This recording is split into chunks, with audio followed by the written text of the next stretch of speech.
नमस्कार दोस्तों, आज से हम इस चैनल पर सेकेंड ग्रेड के और फर्स्ट ग्रेड के जितने भी मैथ्स के पेपर हुए हैं आरपीएससी द्वारा उन सभी को बारी बारी से सोल्व करेंगे। और जो सोल्व करने का तरीका रहेगा उसमें हम सबसे पहले तो आपको पहले 1 मिनट में क्वेश्चन को समझाएंगे और फिर जो एग्ज़ाम में आपको टाइम मिलता है 1 मिनट का, उसी टाइम में हम इस क्वेश्चन को सोल्व करेंगे और साथ में हम उससे रिलेटेड जितने भी और एक्स्ट्रा चीज़ें हैं उनके बारे में जानेंगे। तो चलिए शुरू करते हैं। तो आपके सामने जो पहला क्वेश्चन दिख रहा है वो second grade Sanskrit education exam 2018 में आया हुआ है। इस क्वेश्चन में निम्न श्रेणी के लिए सत्य कथन पूछा है और श्रेणी आपको दे रखी है 14/1 की क्यूब प्लस 24/2 की क्यूब प्लस 34/3 की cube plus dot dot dot. तो सबसे पहले तो आपको जब भी श्रेणी दे उसमें आपको UN निकालना होता है। UN का अर्थ होता है nवां पद। अब nवां पद कैसे निकालते हैं? तो nवें पद को निकालने के लिए आपको सबसे पहले तो इनमें एक नियम देखना होगा कि किस नियम से ये पद चल रहे हैं। अब देखो यहाँ UN के लिए बट्टे में 1 की क्यूब आ रहा है और U2 के लिए बट्टे में 2 की क्यूब आ रहा है, U3 के लिए 3 की क्यूब आ रहा है। इसका अर्थ है आपके UN के लिए बट्टे में n की क्यूब चल रहा है। अब साथ में ऊपर क्या चल रहा है? 14, 24, 34 इस टाइप से चल रहा है। अगला 44 आएगा, उसके बाद 54/5 की क्यूब इस टाइप से आएंगे। तो इनमें जो है इनमें आप ये देखो कि 10 का जो है अंतर फिक्स चल रहा है। इसका अर्थ है कि ऊपर जो चल रहे हैं उनमें 10 के गुणा में n आएगा। 10 के गुणा में कितना आएगा? n। अब पहले पद के लिए 14 आ रहा है, दूसरे के लिए 24 आ रहा है, तीसरे के लिए 34।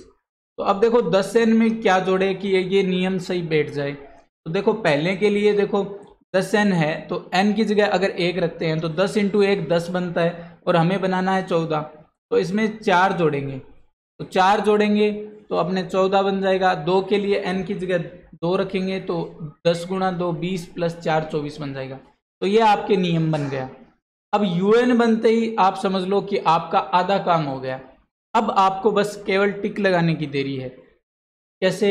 इसमें मैंने एक सूत्र बताया था। अगर आपने वो सूत्र या वीडियो नहीं देखा तो आप पीछे का जो वीडियो है शॉर्ट ट्रिक का, इसमें रियल की जो शॉर्ट ट्रिक बताई है उस वीडियो को ज़रूर देखें। उसमें मैंने बताया था कि आपको इसमें UN देखते ही आप इसमें बता सकते हो कि ये अभिसारी होगी कि अपसारी होगी। इसमें सबसे पहले तो देखो ऊपर n की पावर मैक्सिमम कितनी आ रही है।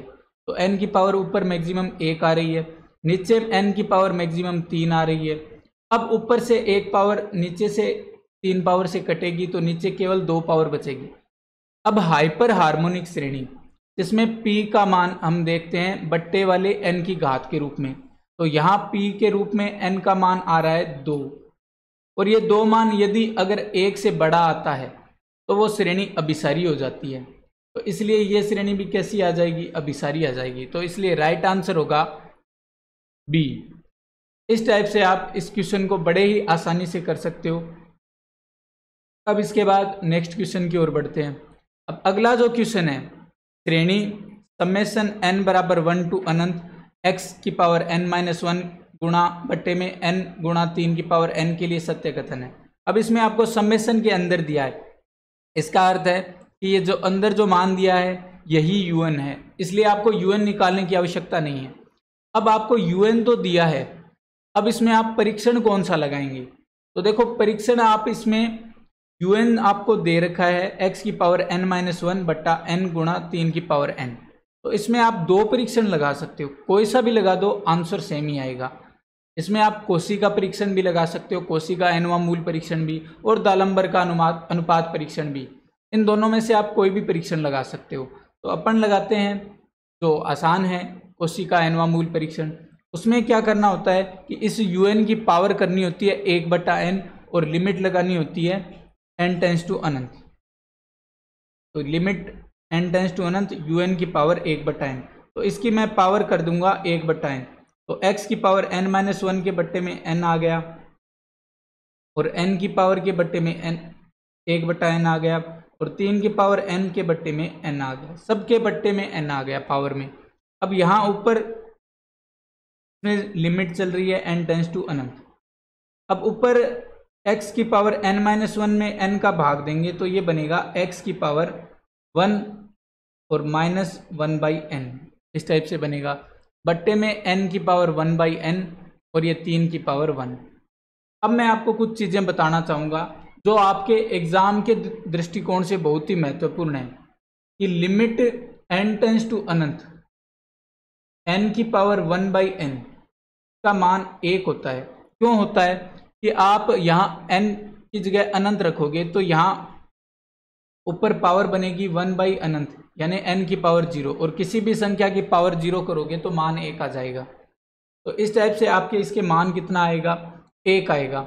वैसे ये मान 1 होता है और ये मान 1 कैसे निकाल सकते हो आप, ये मान आप दलंबर के अनुपात परीक्षण से भी निकाल सकते हो, ये मैंने याद रखने के लिए बताया है।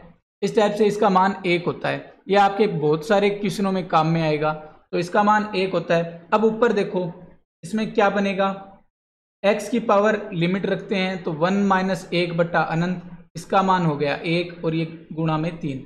अब 1 में से 0 जाएगा तो x की पावर 1 ही बचेगा, तो ये मान आ गया आपके x बट्टा 3।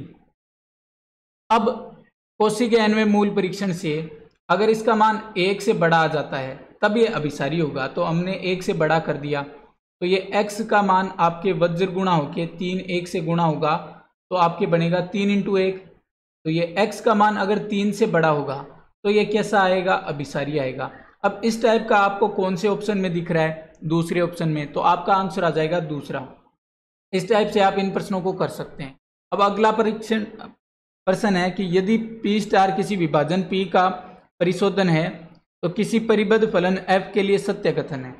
तो हमने एक क्रम पढ़ा था कि L P F is less than equal to L P star F is less than equal to U P star F is less than equal to U P F। तो इसमें आपको ये वाला क्रम दे रखा है कि L P स्टार F बड़ा होता है L P F से, तो ये आपके आंसर आ जाएगा C। वैसे मैं अभी इसको समझा भी सकता हूँ, पर क्या है कि एग्ज़ाम में आपको टाइम कम मिलेगा तो उस कारण आपको इनको सीधा याद भी रख सकते हो। अब बात करते हैं अगले क्वेश्चन की ओर। तो इस क्वेश्चन में आपको ये गुणोत्तर श्रेणी दे रखी है और गुणोत्तर श्रेणी है 1 + x + x² + x³, इस टाइप से। तो गुणोत्तर श्रेणी अभिसारी कब होती है, जब मापांक x का मान 1 से छोटा है, अर्थात इसका मान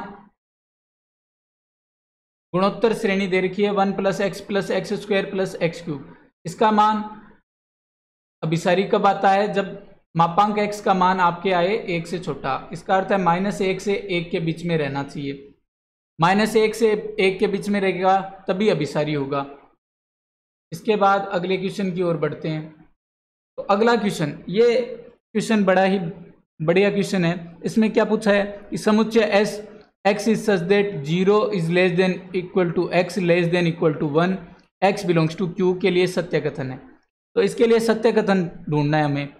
तो पहली बात कि इसमें ये 0 से 1 के बीच में सारी परिमेय संख्याओं का समुच्चय, इसका अर्थ है कि इसमें अनंत अवयव हैं।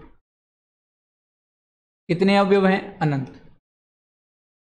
पर ये बाउंडेड है, 0 से 1 के बीच में आ रहा है, इसलिए ये कैसा है, परिबद्ध है। ये दो चीजें तो आपको पता चल गई। अब देखो इसमें ऑप्शन, समुच्चय S में अनंत अवयव हैं अतः अपरिबद्ध है, तो ये अपरिबद्ध वाली बात गलत होगी, तो ये कथन गलत है। अगले में S के उच्चक का अस्तित्व नहीं है।